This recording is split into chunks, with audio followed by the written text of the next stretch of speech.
ভারতে চিকিৎসা করাতে গিয়ে খুন হলেন ঝিনাইদহ নিখোঁজ ঝিনাইদহ 4 আসনের সংসদ সদস্য আওয়ামী লীগ নেতা আনোয়ারুল আজিম আনার। পশ্চিমবঙ্গের কলকাতার নিউ টাউন এলাকার সঞ্জীবা গার্ডেনের বিলাসবহুল ফ্ল্যাট থেকে তার মরদেহ উদ্ধার করেছে পুলিশ। এ ঘটনায় পুলিশ দুজনকে আটক করে জিজ্ঞাসাবাদ করছে। গত 12 মে কলকাতায় যান তিনি এবং দীর্ঘদিনের পরিচিত বন্ধু গোপাল বিশ্বাসের বাড়িতে ওঠেন। এমপি আনোয়ারুল আজিমের মৃত্যুতে গভীর শোক প্রকাশ করেছেন প্রধানমন্ত্রী শেখ হাসিনা। বিস্তারিত মাহমুদুর রহমানের রিপোর্টে।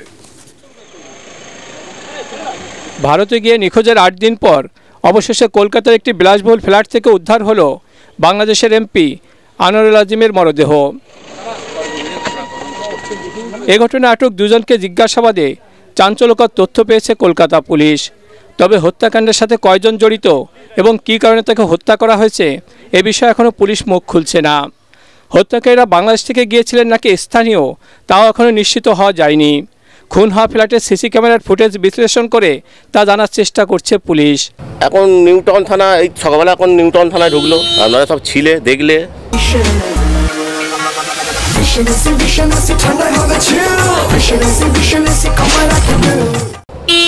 এই হচ্ছে ভেতরে সার্চ করলো ওরা, সেটা আমরা বলতে পারবো না।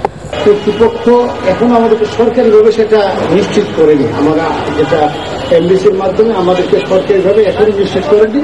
এখন আমরা কিছু তারা সার্চ করছে, তো যখন তারা পাবে আমরা তো নিশ্চিত খবর দিব। আনোয়ারুল আজিম একা ভারতে গেলেও কয়েকজন ওই ফ্ল্যাটে তার সাথে দেখা করেন, যা সিসি ক্যামেরার ফুটেজে দেখা গেছে। এরা কি বাংলাদেশ থেকে গেছেন নাকি সেখানকার তাও জানার চেষ্টা করছেন গোয়েন্দারা। ভারতের বিভিন্ন গণমাধ্যম বলছে একজন নারীও ছিলেন ওই ফ্ল্যাটে। এসব বিষয় নিয়ে চুলচেরা তদন্ত করছে পুলিশ। পরিবার সূত্রে জানা যায় ঝিনাইদহ 4 আসনের এমপি আনোয়ারুল আজিম আনার 14 মে চিকিৎসার জন্য কলকাতায় যান। সেখানে তার দীর্ঘদিনের পরিচিত বন্ধু গোপাল বিশ্বাসের 24 পরগনার বাড়িতে ওঠেন তিনি। জানা যায় পরের দিন ডাক্তার দেখানোর উদ্দেশ্যে বাসা থেকে বের হন, এরপর আর ফিরে আসেননি। উল্টো তার ফোন থেকে খুদে বার্তায় জানানো হয় তিনি দিল্লিতে আছেন, তাকে ফোন দেওয়ার দরকার নেই, প্রয়োজনে তিনি ফোন করবেন। এরপর থেকে তার ফোন বন্ধ পাওয়া যায়। তার পরিবার এবং কলকাতার বন্ধু উদ্বিগ্ন হয়ে পড়েন। পরবর্তীতে গত 18 মে শনিবার বরানগর থানায় একটি নিখোঁজের অভিযোগ করেন গোপাল বিশ্বাস। এরপর নড়ে চড়ে বসে কলকাতা পুলিশ ও বাংলাদেশ দূতাবাস। এরই মধ্যে হত্যা রহস্য উদ্ঘাটনে কলকাতা পুলিশ একাধিক গোয়েন্দা সংস্থা তদন্তে নামে। বিশ্লেষণ করা হচ্ছে ওই ভবনের সিসি ক্যামেরার ফুটেজ।